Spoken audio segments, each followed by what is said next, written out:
दोस्तों, एक कहानी एक ऐसे लड़के की है जो पढ़ाई में कमज़ोर था, पर वह अक्सर टाइम पास करना और अपने दोस्तों के साथ मोबाइल देखना यह उसकी आदत लग चुकी थी।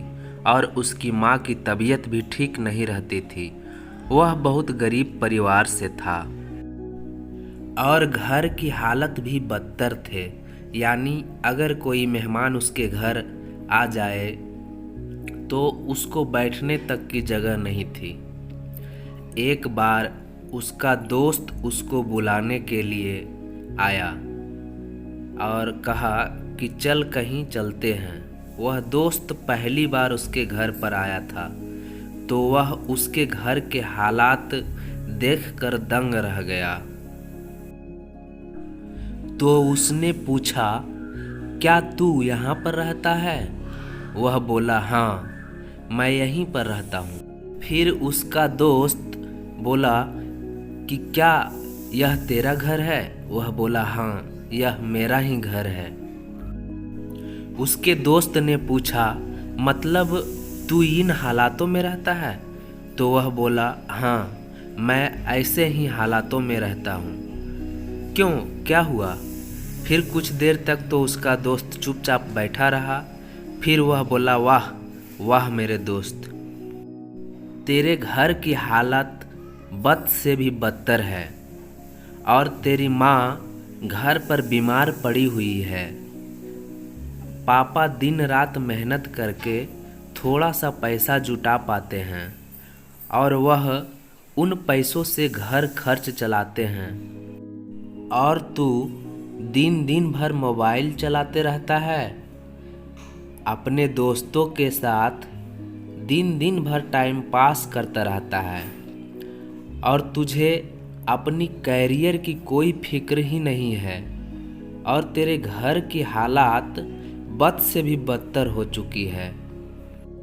तू एक बात बता, किसको धोखा दे रहा है, अपने आप को या अपने माँ बाप को?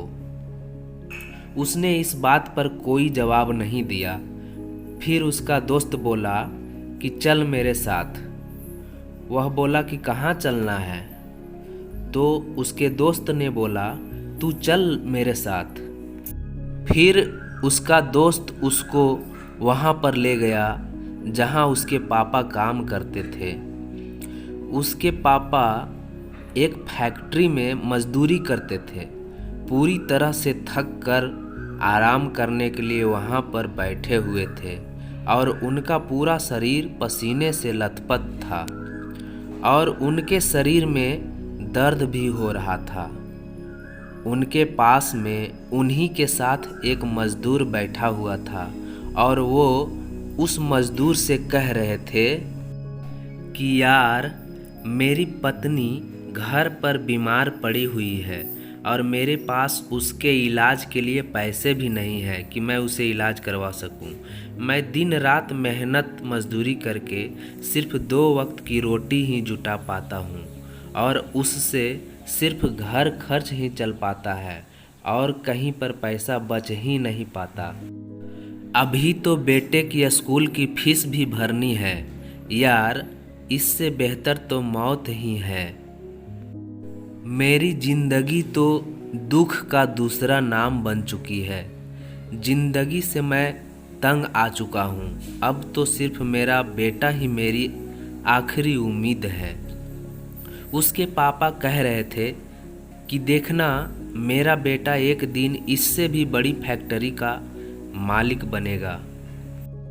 वह लड़का और उसका दोस्त दोनों उस चीज़ को देख रहे थे और पूरे गौर से सुन भी रहे थे। तभी उसके दोस्त ने कहा कि देख कैसे जीते हैं तेरे पापा। तेरे पापा तुझसे कितनी उम्मीद लगाए हुए हैं, देख जरा एक बार। लेकिन क्या तुझे लगता है कि इस तरह से उनकी उम्मीदों को तू पूरा कर पाएगा? एक बार अपने पापा की हालत देख, वह कैसे जिंदगी जीते हैं, और तू अपनी हालत देख, तू कैसी जिंदगी जी रहा है। वह 2 कौड़ी का मोबाइल क्या तेरे पापा से बढ़कर है? वो 2 कौड़ी की लड़कियां क्या तेरे पापा से बढ़कर है, जो तेरी ज़िंदगी में कुछ वक्त के लिए है? क्या ये तेरे पापा से बढ़कर है? तू अपने हालातों को बदल कर अपने पिता की उम्मीदों को पूरा कर। यह सब देखकर और दोस्त की बातें सुनकर उसके आँखों से आंसू टपक पड़े और उसने उसी वक्त यह प्रण लिया कि जिस फैक्ट्री में मेरे पापा काम करते हैं, आने वाले 5 सालों में मैं इससे भी बड़ी फैक्ट्री खड़ा करके दिखाऊंगा। और उसके अंदर जिद थी कि मुझे एक बहुत बड़ी कंपनी का मालिक बनना है, मुझे नौकर नहीं बनना है। फिर वह अपने सपने को पूरा करने के लिए दिन दिन भर पढ़ाई करने लगा और उसके दिमाग में सिर्फ एक ही सपना था कि मुझे एक बहुत बड़ी कंपनी का मालिक बनना है और उसके लिए मुझे कुछ करना होगा, मैं करूँगा। मुझे पढ़ना होगा, मैं पढ़ूँगा, लेकिन मुझे कोई भी माई का लाल नहीं रोक सकता है पढ़ने से। एग्ज़ाम के कुछ ही दिन शेष रह गए थे। उन्हीं दिनों में पढ़कर पूरे स्टेट में टॉप कर दिया। सब लोग हैरान थे कि यह कैसे हो गया। सभी की आंखें फटी की फटी रह गई। सभी लोग दंग रह गए कि इतने कम समय में ये कैसे पॉसिबल हो सकता है। फिर उसका इंटरव्यू हुआ और उससे पूछा गया कि इतने कम समय में इतना बड़ा मुकाम हासिल कैसे किया। तब उसने कहा कि मुझे ज़िंदगी में कुछ नहीं चाहिए, मुझे तो सिर्फ अपने पापा के सपने को पूरा करना है। मेरे पापा का सपना है कि वो जिस फैक्ट्री में काम करते हैं, मैं उससे भी बड़ी फैक्ट्री का मालिक बनूं। मैं इसी सपने को साकार करने के लिए इतनी पढ़ाई की और अपने पूरे स्टेट में टॉप करके दिखाया। दोस्तों, यह हो सकता है कि आप इस कहानी की शुरुआती हिस्से को अपने आप से रिलेट कर पाओ। इंडिया में मैक्सिमम लोग या तो मिडिल क्लास फैमिली से बिलोंग करते हैं या फिर पुअर फैमिली से बिलोंग करते हैं। हर बच्चे को उसके पापा बहुत ही संघर्ष से पढ़ाते हैं। हो सकता है कि आपके घर के हालात भी कुछ इसी तरह हो। इस कहानी में उस लड़के ने रियलिटी को एक्सेप्ट किया और अपने हालातों को बदल कर रख दिया। लेकिन क्या आप रियलिटी को एक्सेप्ट करते हो? क्या आप अपने सच को देख पाते हो? अपने हालातों को देख पाते हो? अपने आप को देख पाते हो कि आपको करना क्या है और आप कर क्या रहे हैं? वह लड़का तो अपना और अपने पापा के सपने को पूरा करके एक बहुत बड़ी कंपनी का मालिक बन गया था। लेकिन क्या गारंटी है कि आप भी अपने पापा के सपने को पूरा कर पाओ? और इसकी क्या गारंटी है कि आप भी अपने हालातों को बदल पाओ?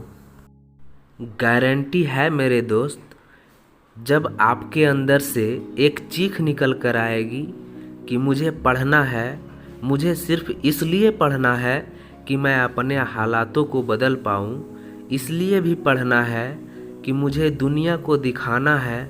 और जिस दिन आपके अंदर से आ गया ना कि मुझे पढ़ना है और सिर्फ इसलिए पढ़ना है कि अपने हालातों को बदलना है और अपने मम्मी पापा के सपने को पूरा करना है, जिस दिन आपके अंदर से आवाज़ आ गई, उस दिन से यह तय है कि आप अपने हालातों को बदलकर अपने माँ बाप के सारे सपनों को सच कर दोगे। बस ज़रूरत है तो एक बार अंदर से आवाज़ आने की। दोस्तों, बहाने बनाने से कुछ नहीं होगा। बहाने तो हर कोई बनाता है। हर वह इंसान बहाने बनाता है जो कायर होता है। हम कहते हैं ना कि आज मेरा पढ़ने का मन नहीं है, मुझे आलस आ रहे हैं, मुझे मैथ्स बहुत मुश्किल लगता है और मुझे साइंस मुश्किल लगता है, मुझे ए मुश्किल लगता है, मुझे वो मुश्किल लगता है। यह सब छोड़ो, कुछ भी मुश्किल नहीं है। जाके पूछो उस टॉपर से कि तुम्हें क्या मुश्किल लगता है, तो हमेशा एक ही चीज़ सुनने को मिलेगी कि पढ़ने वाले के लिए कोई भी चीज़ मुश्किल नहीं होती, कोई टॉपिक मुश्किल नहीं होता और कोई सब्जेक्ट मुश्किल नहीं होता। मुश्किल तो बहाने बनाने वाले को होता है। जिंदगी का एक सीधा वसूल है कि करने वाला कुछ भी कर जाएगा और जो ना करने वाला होगा वह छोटी सी मुसीबत आने पर रुक जाएगा। बहाने बनाने में कोई उनका रिकॉर्ड नहीं तोड़ सकता। उसको दिन भर आलस आते रहेंगे और उसके अंदर की वो चीख कभी बाहर नहीं निकल पाएगी।